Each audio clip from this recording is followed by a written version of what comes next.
Hello guys, നമ്മൾ ഇന്നെത്തിയിരിക്കുന്നത് തിരുവനന്തപുരം ലത്തീൻ അതിരൂപതയിലെ പ്രധാന തീർത്ഥാടന കേന്ദ്രമായ വെട്ടുകാട് പള്ളിയിലാണ് കേട്ടോ.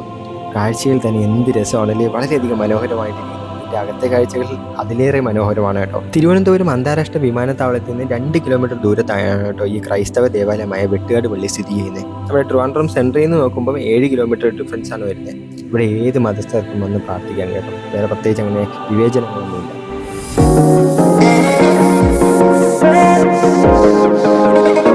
നമ്മൾ പള്ളിയിലെത്തി കഴിഞ്ഞ് കഴിഞ്ഞാൽ ആദ്യം പ്രാർത്ഥന തുടങ്ങുന്നത് ഈ ക്രിസ്തുദേവൻ്റെ മുമ്പിൽ വെച്ചാണ് കേട്ടോ. നമ്മൾ കുറച്ച് ഫ്രണ്ടിലോട്ട് പോയി ക്രിസ്തുദേവൻ നോക്കുമ്പം നമ്മളെ നോക്കുന്നത് പോലെ നമുക്ക് ഫീൽ ആവും കേട്ടോ. ഓരോരുത്തരുടെ വിശ്വാസങ്ങൾക്കനുസരിച്ച് പൂമാലകളും സാമ്പ്രാണി ഇങ്ങനെ ചെറിയ ക്രിസ്തുദേവൻ്റെ രൂപങ്ങളൊക്കെ ഇവിടെ സമർപ്പിക്കും കേട്ടോ. എന്നിട്ട് പ്രാർത്ഥിച്ചതിന് ശേഷമാണ് നമ്മൾ ചർച്ചിലോട്ട് പോകുന്നത്. മദർ ഓഫ് ഗോഡ് ചർച്ച് എന്നർത്ഥം വരുന്ന മദ്രേ ദേ ദേവൂസ് ചർച്ച് എന്നും അറിയപ്പെടുന്ന വെട്ടുകാട് പള്ളിക്ക് 500 വർഷത്തിലധികം പഴക്കമുണ്ട് കേട്ടോ. ഭാരതത്തിൻ്റെ 2ാമത്തെ അപ്പോസ്തലൻ എന്ന് അറിയപ്പെടുന്ന വിശുദ്ധ ഫ്രാൻസിസ് സേവറിൻ്റെ പാദസ്പർശനത്താൽ അനുഗ്രഹീതമായ പുണ്യഭൂമിയായും വെട്ടുകാടെന്ന് വിശ്വസിക്കപ്പെടുന്നു. പോർച്ചുഗീസ് മിഷണറിമാരുടെ വരവിന് മുമ്പ് തന്നെ വെട്ടുകാടിൽ ഒരു ജപാലയം ഉണ്ടായിരുന്നതായും ഒരു ക്രൈസ്തവ സമൂഹം ഇവിടെ നിലനിന്നതായും പാരമ്പര്യ വിശ്വാസമുണ്ട്. മദ്രെ എന്ന ഇറ്റാലിയൻ പദത്തിൻ്റെയും ദേ ദേവൂസ് എന്ന പോർച്ചുഗീസ് പദങ്ങളുടെയും സമ്മിശ്ര രൂപമായ മദ്രേ ദേ ദേവൂസ് എന്ന നാമമാണ് കേട്ടോ ഈ ദേവാലയത്തിന് നൽകിയിരിക്കുന്നത്. ദൈവത്തിൻ്റെ അമ്മ എന്നാണ് ഈ പദത്തിൻ്റെ അർത്ഥം. കന്യാമറിയത്തിൻ്റെ നാമത്തിലാണ് ഇവിടുത്തെ ദേവാലയം സ്ഥാപിതമായിരിക്കുന്നത്.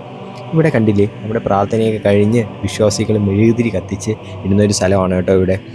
അടുത്ത് നിൽക്കുമ്പോൾ തന്നെ ചൂട് സഹിക്കാൻ പറ്റത്തില്ല. കാറ്റും കൂടെ ആയതുകൊണ്ട് ഇങ്ങനെ ഒരു വല്ലാത്തൊരു ഹീറ്റാണ് ഇവിടെ.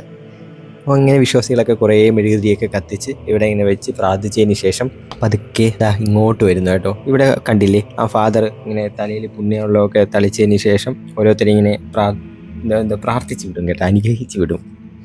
ഇവിടെ നമുക്ക് പള്ളിയിലെ ഒരു നൂല് കിട്ടും. അതുപോലെ തന്നെ ഒരു പ്രസാദം പോലെ വെളിച്ചെണ്ണയാണെന്ന് തോന്നുന്നു, വെളിച്ചെണ്ണ തരുന്നുണ്ട് കേട്ടോ. അത് കഴിഞ്ഞ് വരുമ്പോൾ ഇവിടെ ഒരു ബുക്ക് സ്റ്റോൾ കാണാം. ഇവിടെ ക്രിസ്തീയ ബുക്കുകളും മെഴുകുതിരിയും ജപമാല, ബൈബിള് അതുപോലത്തെ ഐറ്റംസ് എല്ലാം അവൈലബിൾ ആണ്.